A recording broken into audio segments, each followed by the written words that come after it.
Hello, thank you for tuning into this video. This is a update with the Knox County Commission. We are in Knox County, Missouri. On your screen on the left, you are seeing Ronnie Leckby. He is the Eastern District Knox County Commissioner. In the center, Evan Glasgow. He is the presiding Knox County Commissioner. And on your right, Luther Green. He is the Western District Knox County Commissioner. Hello, gentlemen. Hello.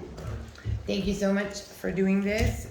Today we are talking about the budget for 2022, which was just approved last week, a week ago today, Friday, and today is Friday, January 28th, 2022.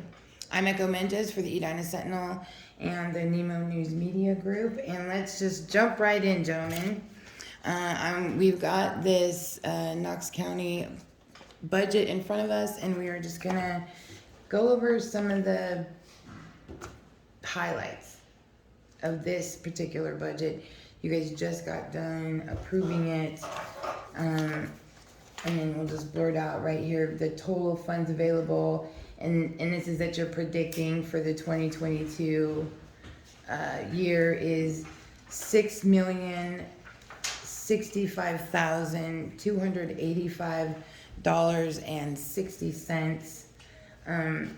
I think just straight out of the gate, I want to talk about the increase of revenue that we're expecting for this year compared to last year, which was about $500,000 less than this. And if you've made any changes or are doing anything new this year because of that, Revenue has steadily increased somewhat. I was looking, actually, if you look on page 3, it's got our assessed valuations on here. You can see from, say, of course, we don't know exactly what our assessed valuation is going to be for 2022. I think that's estimated from the year before. But from 2020 to 2021, we've seen an increase in our assessed valuation. And that continues to increase steadily every year. I'd say the biggest revenue increase we've seen within the last several years has been sales tax and use tax revenues. Sales tax, it was down a little bit last year, however, it was up significantly the year before. So it was down from the year before, which was really high. So it has gone down a little bit, but significantly higher than what we traditionally estimate. So it's steadily gone up every year.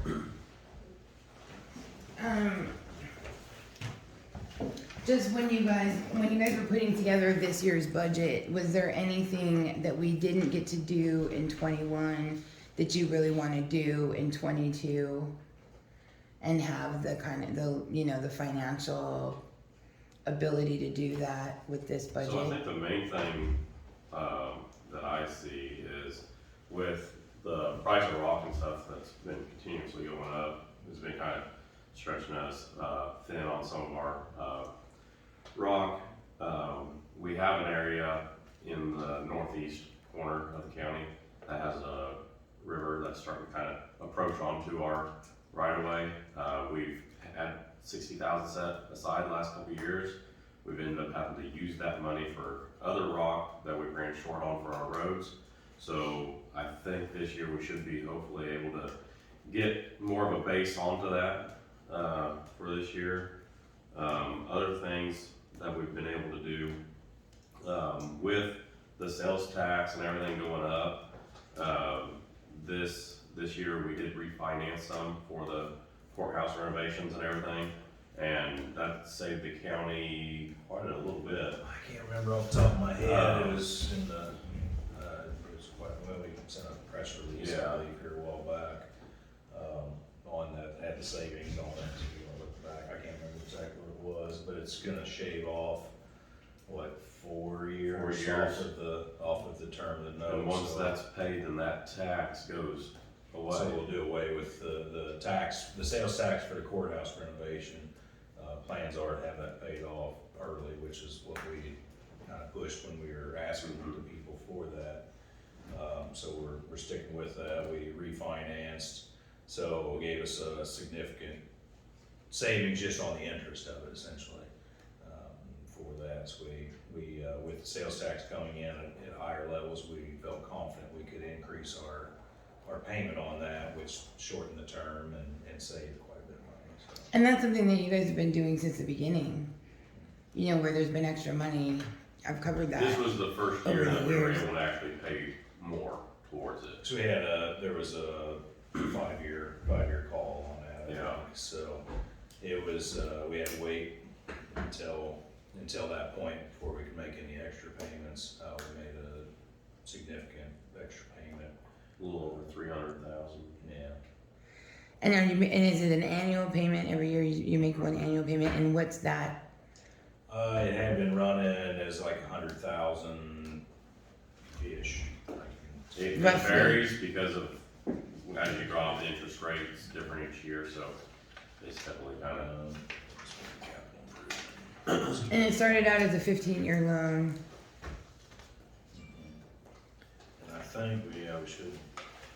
I can't remember exactly what the. Hoping the next 3 or 4 years should be paid off. And that tax will go away for Knox County.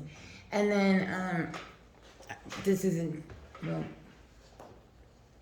putting the budget to the side for a minute, you know, those courthouse improvements, can you guys just talk about what that's meant for you having to kind of be in charge of the courthouse?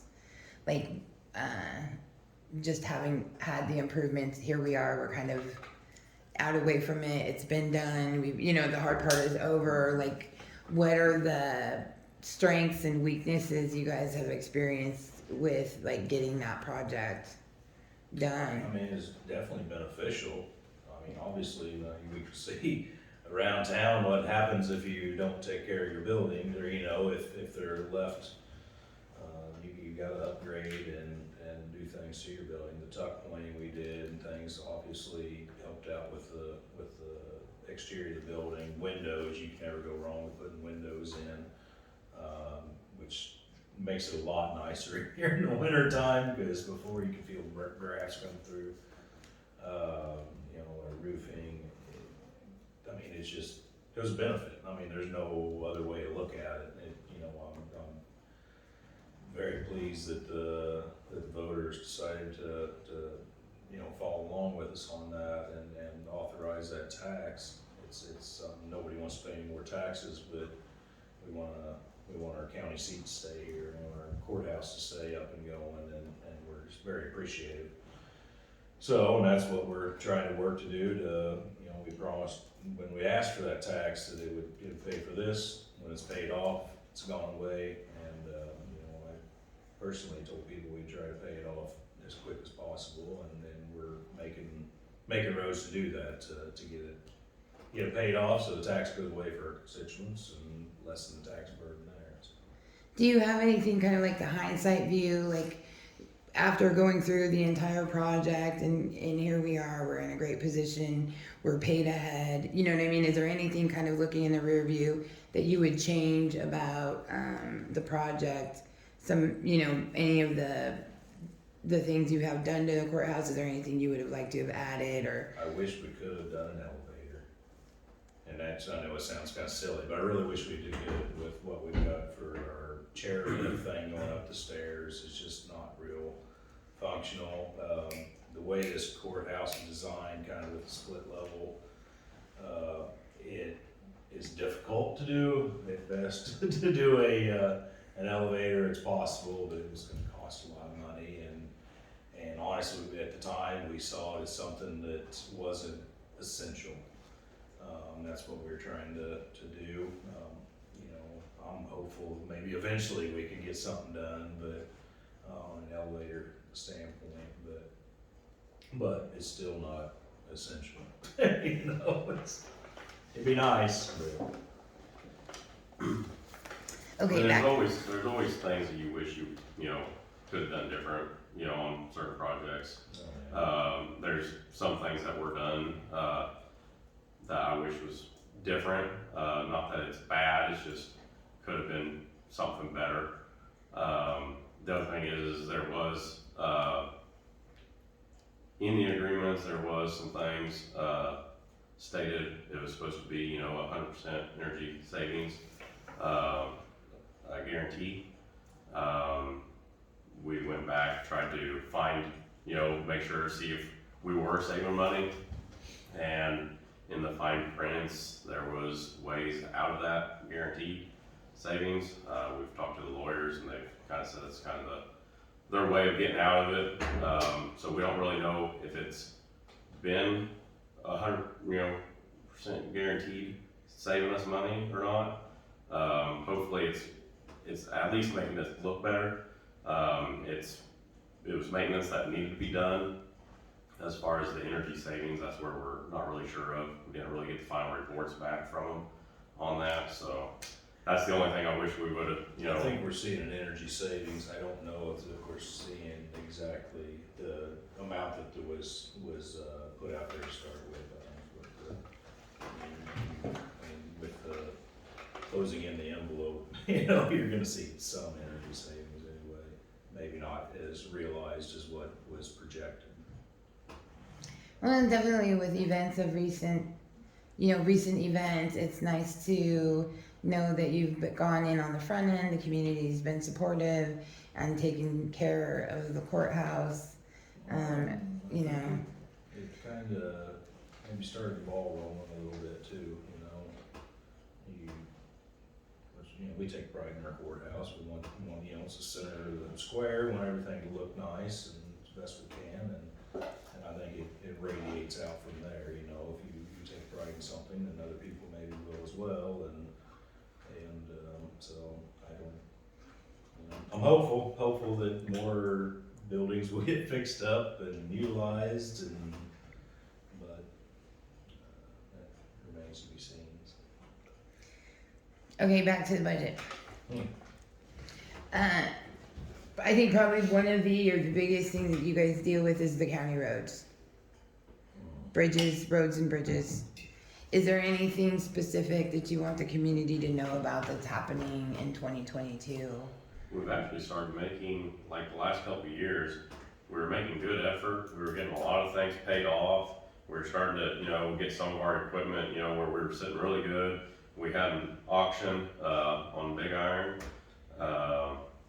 here the other year and sold some of the stuff we weren't really using anymore. Freed up some space. Unfortunately, last year we did agree to buy a brand new grader because we had one that went down. We got it sold and everything. We're hoping that it comes in yet this year. And then we had another one start knocking on us. So unfortunately, we'll have another grader for sale for, hopefully someone will want some parts maybe, but it's not gonna really be worth too much the way it sits. So, but luckily, Chris was able to get with some people and found a used one that got delivered just the other day. So we have a new one to us. It's a used grader, but came in this year, and then probably middle of the year we'll have a brand new cat grader also. It's an upgrade from what we had on that too. Yeah, it only had 2,000 hours, so. The one that went down, it didn't have front wheel assist and things as well. It's just definitely an upgrade, but it wasn't something we were planning on by any means. Breakdowns happen. Fortunately, we knew we were on borrowed time with that. Oh yeah. Too. We had the engine rebuilt 3,000 hours ago. Mm-hmm. The biggest thing I can see with road and bridge coming up, and it's been trending over the last several years. It's just starting to kind of come to a head and become more difficult. Is, as I said before, our revenues are increasing. They're like this. Equipment price and material pricing is increasing, like this. Our revenues aren't staying steady with the increase in cost of materials and equipment. Rock, for instance, I really wish I had a percentage for you on how much it's gone up in the last 5 years, but just this year, $1 a ton. it's $1, but you look at it, 16 ton load, so that's $16 a load. We run 10 loads per mile of road. So, and you figure that out on 530 miles of road, how much that? 10 loads per mile of road on 530 miles of road. Now, we don't necessarily rock. We're only rocking about 180 miles. But still, I mean, we still got 530 miles of road to take care of.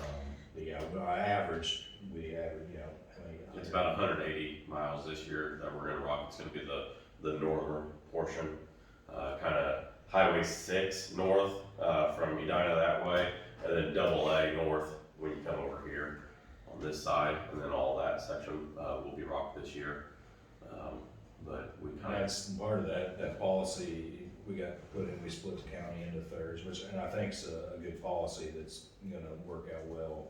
We're in the third year of it now, and I think it's something we ought to continue with. But we started that, especially with splitting it up into the thirds, because honestly, we couldn't afford to get rock to do the half of the county each year.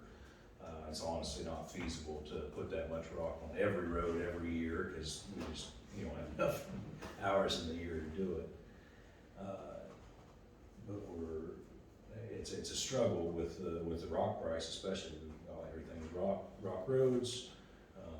You know, the only way to improve them is to add more rock to them. I mean, there's other things, ditching, tree removal, stuff like that, which we're working on constantly.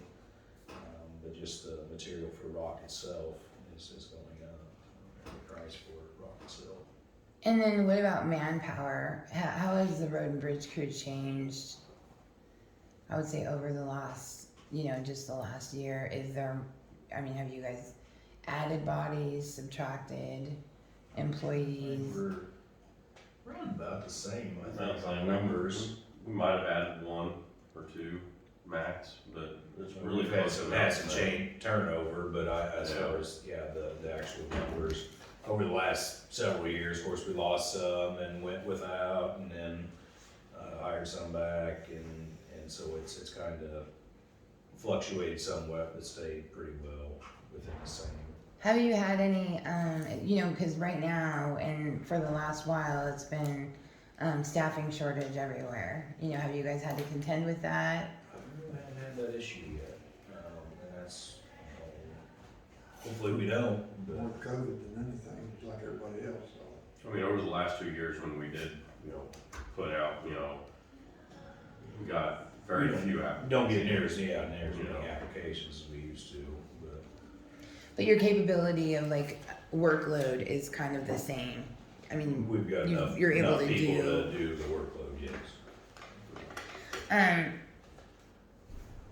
So the increases, you're basically doing the same,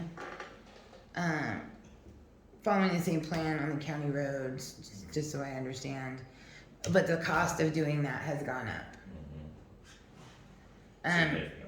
significantly, more than the actual increase of Oh, yeah, definitely. the tax base. That's what it's, and it's been trending that way for several years now, but it's getting to the point where the divide's growing.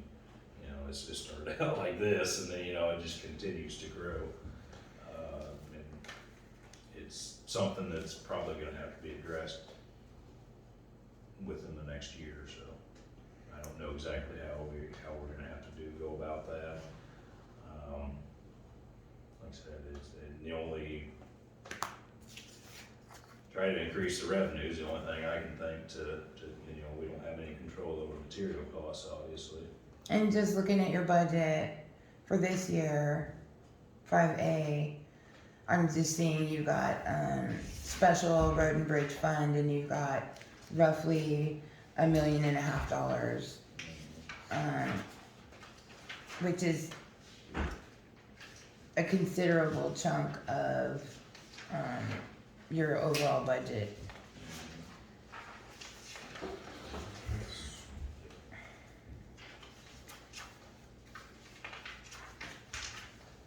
Yeah, I'm just looking at the total fund available on 5A.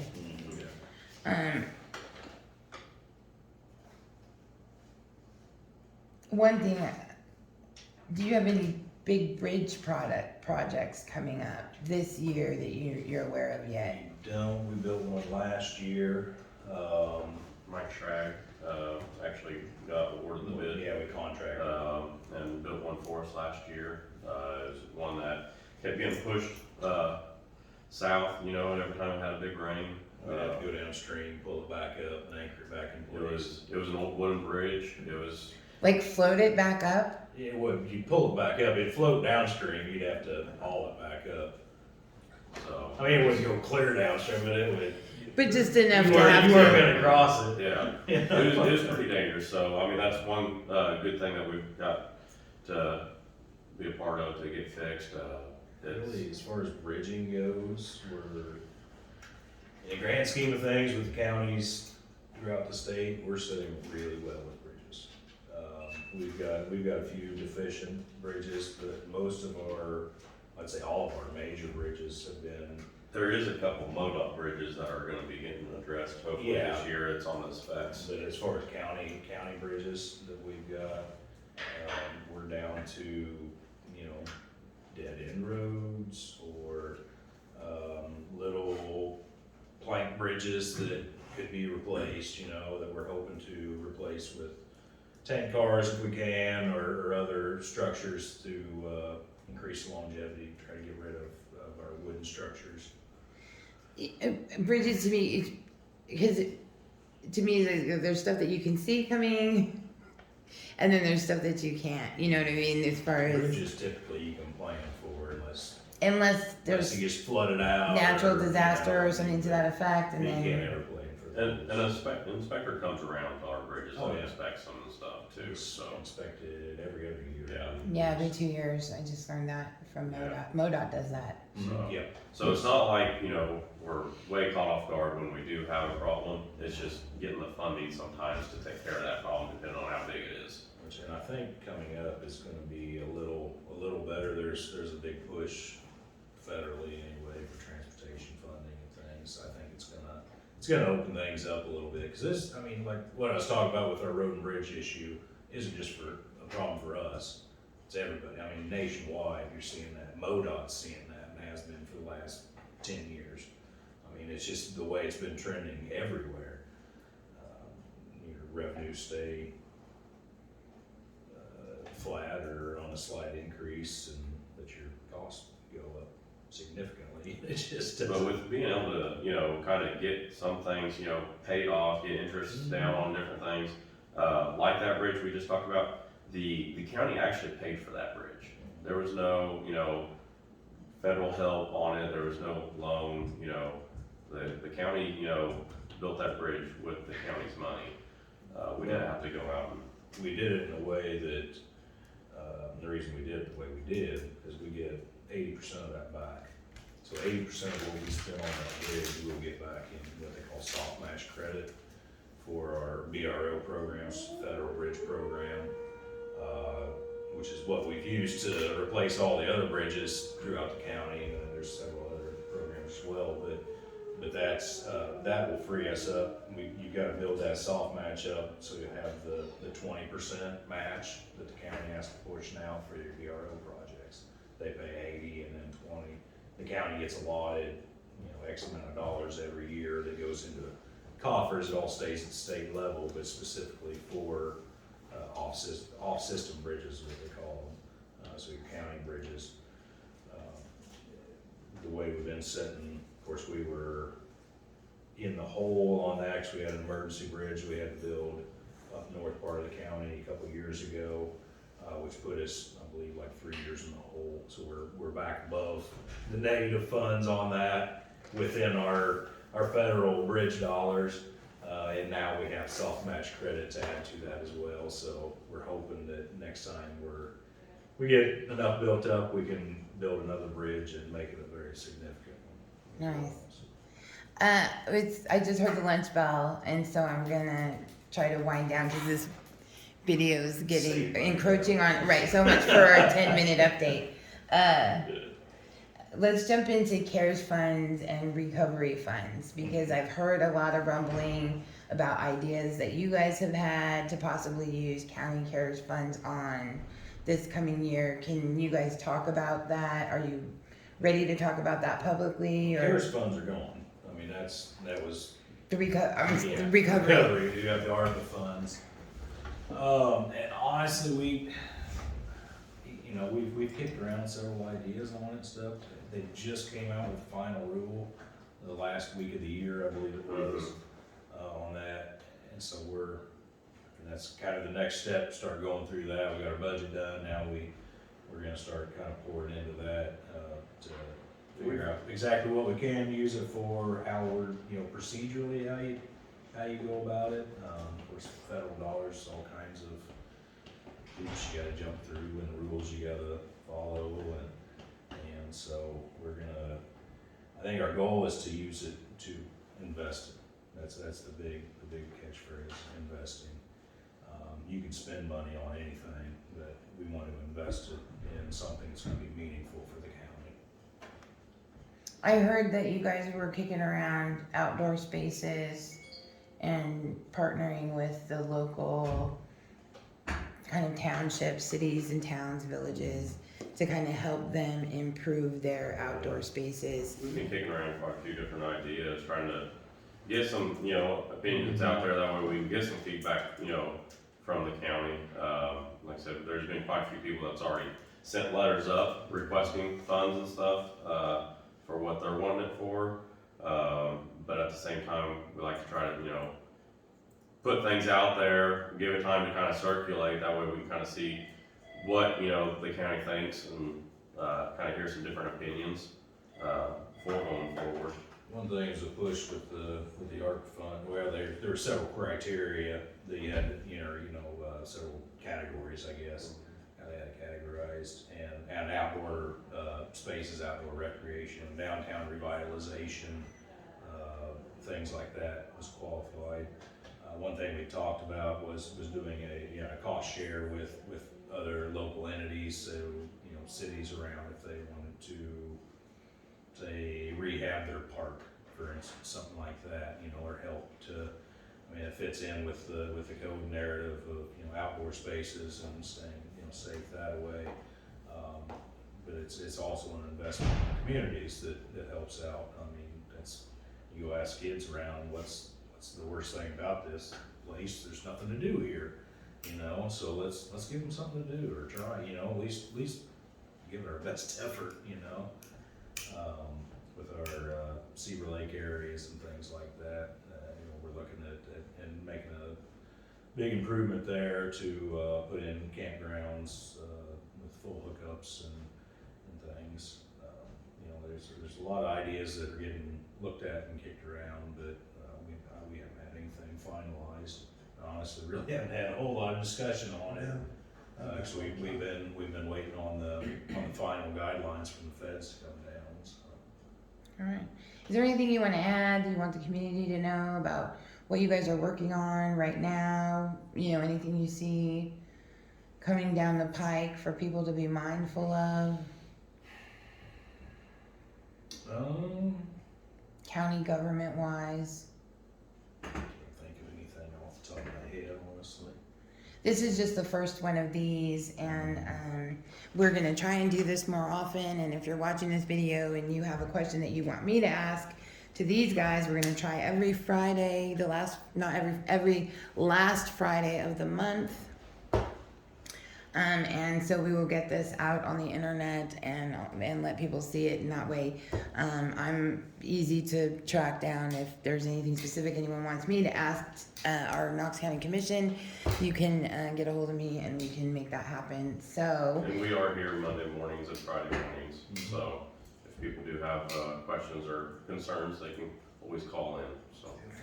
Or come in. Or throughout the week, Michelle or Marlene, so any questions, concerns, comments, want to get on the schedule, get on it. Okay, well, thank you so much.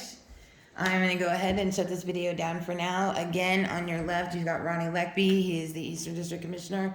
Center, Evan Glasgow, Presiding Commissioner. Right, Luther Green, Western District Commissioner. I'm Echo Menges for the Edina Sentinel and NemoNews.net, signing off for now.